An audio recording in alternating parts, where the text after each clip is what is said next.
Holy cow. I asked content creators to give me their favorite science fiction and fantasy books. Within 48 hours, I had 80 different novels and series from 45 different content creators. Today, I've put it together, and here's part one of this list of 80 books for you to discover. Get ready to add to your TBR.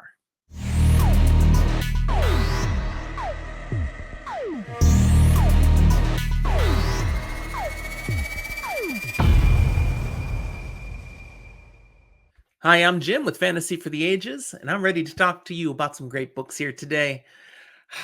Really, I'm a little bit in awe at the response I received so quickly from the online book loving community. Not just that, most of these people have as their serious, focused hobby the reading and analysis of fantasy and science fiction books. They do reviews, they put the content out there all the time. And this list, wow, these are the books that currently hold the coveted place as favorites for these people. Now, which people exactly?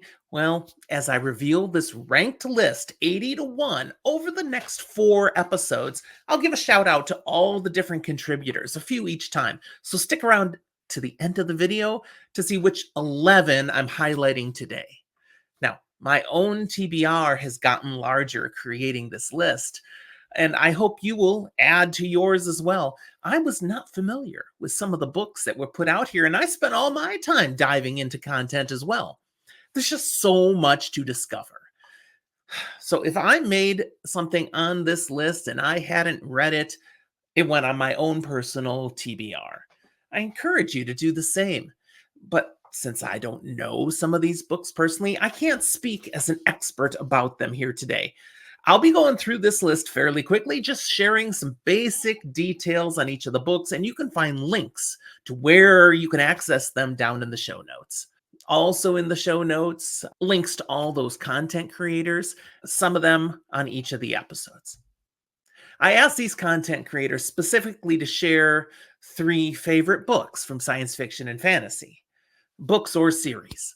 For some of them, they obviously did not share their all time faves, but rather their minds went to the books they're hot about right now, recent reads that have them totally jazzed.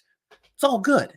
That's more books for us to discover, and this is a fantastic list. Some of this literature was nominated only by one of the content creators. So there's a chunk of books that are like that. For them, how do I rank them? Well, I used Goodreads to help me out. I took into consideration the ratings that others from the fandom had given to these particular reads, balancing out also by how many reviews and ratings. If something's got 15,000 ratings, that has a little more weight to it than something that had 102. Some of these books are very recent. They haven't had time to build up much of a review reflected on Goodreads. So this took a little bit of work to put all this together, but dang, I'm happy with the result. It is a fun list. Let's check out the first 20 of these great reading opportunities that I'm bringing to you, that really the content creator community is bringing to you. I am just the facilitator. Which ones of these will be brand new to you? Starting at the bottom, number 80, Collateral Damage, a kaiju thriller by Adam S. Furman.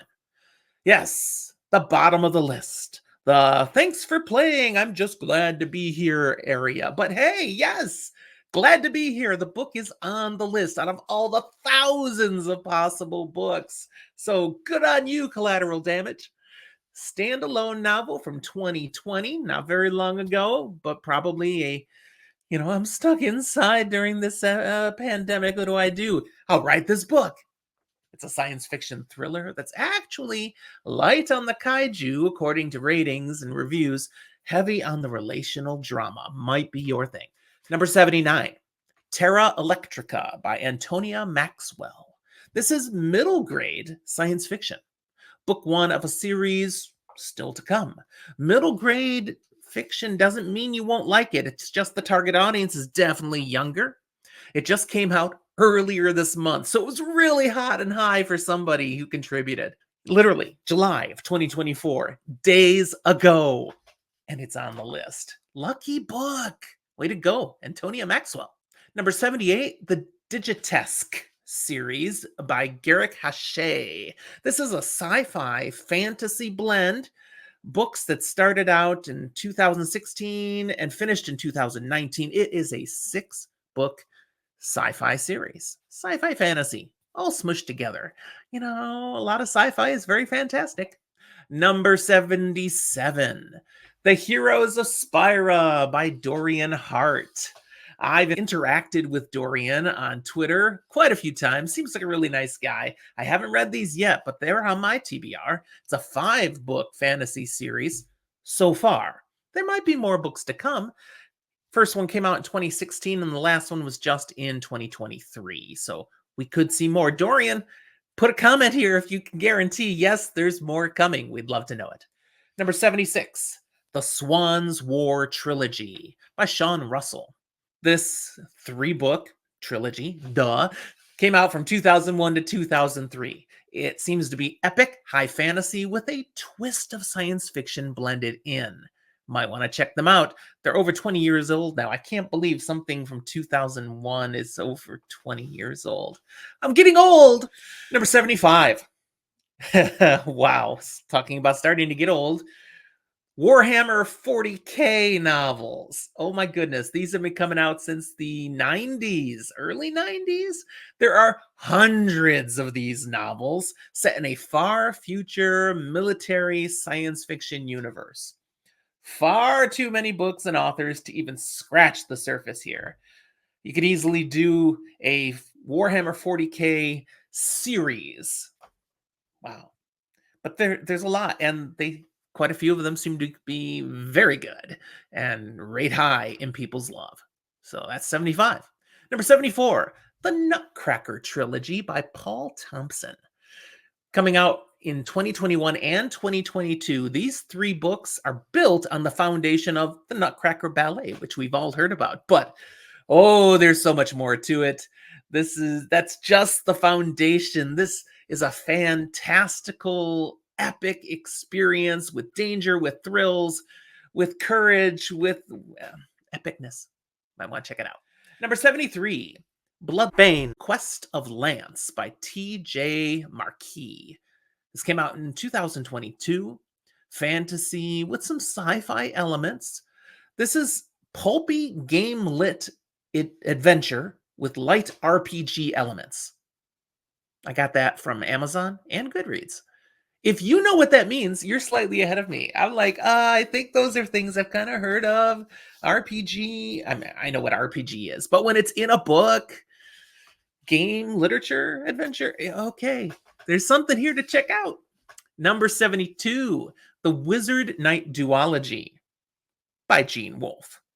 I am no Gene Wolfe fan, having read the Book of the New Sun, but I will acknowledge he's a masterful writer, and here's some more good stuff from him. This is science fiction fantasy, definitely Gene Wolfe's lane. Both of these books, Wizard and Knight, were published in 2004. Charming, riveting, emotionally charged. Again, I stole that from Goodreads. Might be good. Number 71, Empires of Dust Trilogy by Anna Smith Spark. Written from 2017 to 2019, this epic dark fantasy perhaps has a little sci-fi creeping into it too. Looks pretty good, but I don't know it. Can't say anymore.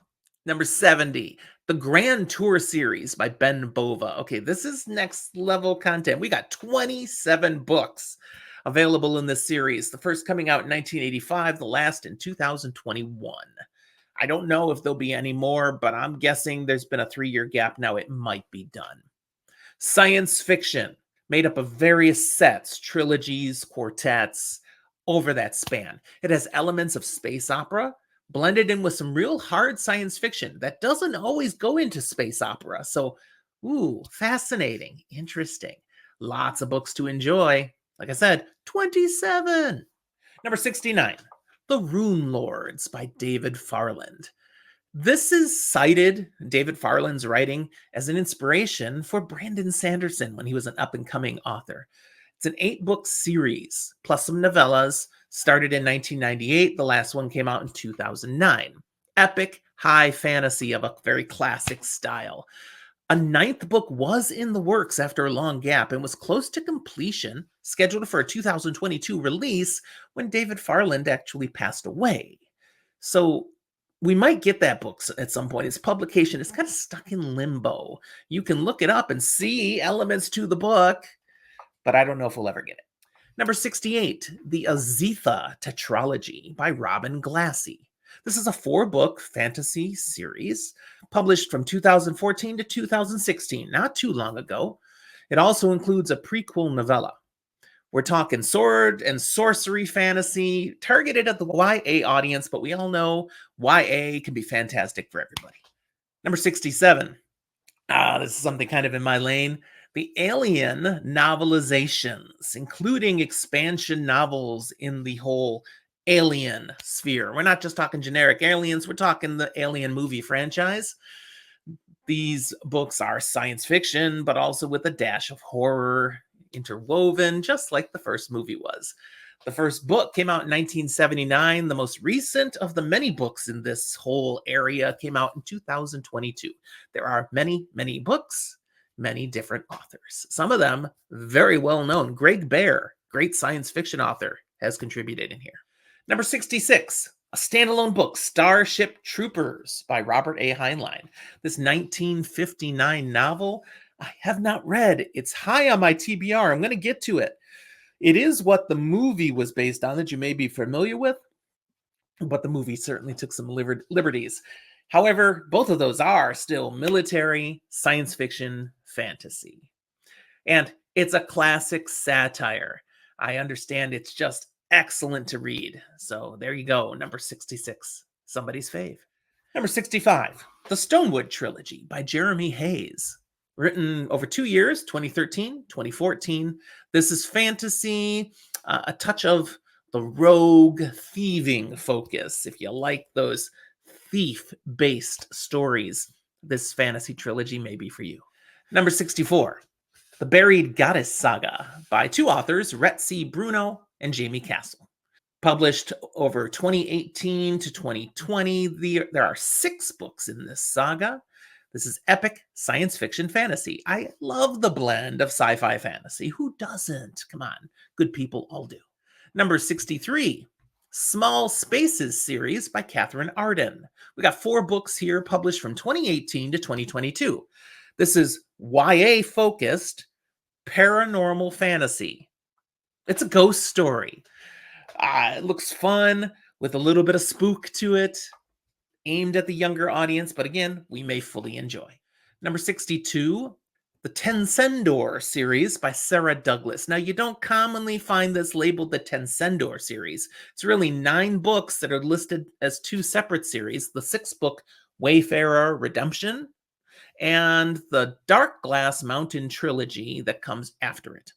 These 9 books were written from 1995 to 2009. They're epic high fantasy with a little sci-fi and a touch of romance. I could take a touch. Get a little of the Australian Down Under style with author Sarah Douglas, one of their greatest fantasy writers. And finally for today, number 61, The Time Quintet by Madeleine L'Engle. These are 5 middle-grade science fiction fantasy novels, starting with 1962's classic A Wrinkle in Time. Tell me you've heard of A Wrinkle in Time. Come on. The 5th and final book in the set, I had no idea there were 5 books, is An Acceptable Time, which came out in 1989. Whew, there's our list of 20 for today, as promised. Now, here are the 11 of 45 people who provided content for this list.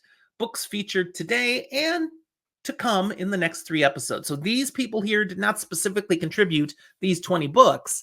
They added to everywhere on the list.